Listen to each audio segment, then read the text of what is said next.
Part 2 அந்த Bhuvanagiri inspector அந்த சிதம்பரம் தாலுகா காவல் நிலையத்தின் தொடர்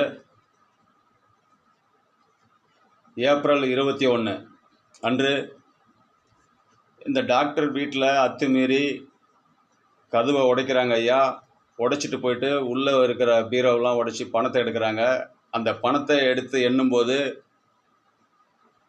வேறு ரூமில் எடுத்துகிட்டு போய் அந்த பணத்தை எடுக்கிற ஒரு காவல் துறையை சேர்ந்தவர் என்றார். எண்ணிட்டு வந்து 10,000 ரூபாயை பாக்கெட்டில் வச்சுட்டு 75,000 இருந்த பணம் 65,000 தான் வந்ததுன்னு சொல்கிறாரு. அவர்கள் லோன் வாங்கிட்டு வந்து வச்சிருந்த பணம் எப்படிலாம் இது அடிக்கிறாங்க பாருங்கள். ஒரு காவல்துறையில் ஒரு நேர்மையாக தூய்மையாக இருக்க வேண்டியது, நமக்கு ஒரு நல்ல பேர் இருக்குது காவல்துறையில், அதை கெட்ட பேர் ஏற்படுத்துகிறாங்க.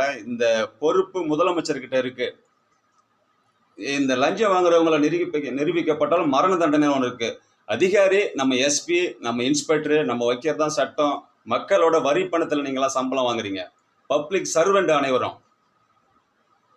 அப்போ நான் போய் கேட்குறேன், நீ தான் அந்த கடைசி வீட்டில் இருந்தாலா? உன் வீட்டில் 4 போட்டெலாம் கஞ்சா வச்சு உன்னை வழக்கு போட்டுறேன்னு சொல்கிறீங்களே.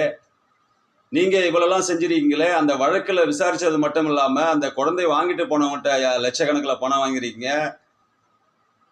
தவறான உறவில் குழந்தை பொண்ணை பிறந்த அந்த பெண்மணியை கூப்பிட்டு விசாரித்து ஆயிரக்கணக்கில் பணம் வாங்கியிருக்கீங்க. இது மாதிரி சுற்று வட்டாரத்தில் உள்ளதெல்லாம் லஞ்சம் வாங்குறீங்க. உங்களுக்கு என்ன தண்டனை கொடுக்கலாம் என்பதை முதலமைச்சர்கள் முடிவு பண்ணட்டும், நீதியரசர்கள் முடிவு பண்ணட்டும்.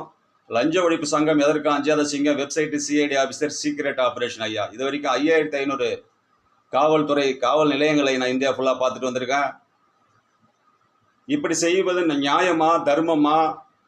ஒரு வீட்டில் போயிட்டு இந்த மாதிரி அத்துமீறி நம்மள்கிட்ட பவர் இருக்குது அப்படின்னு சொல்லி நீங்கள் அடிக்கிறீங்களே.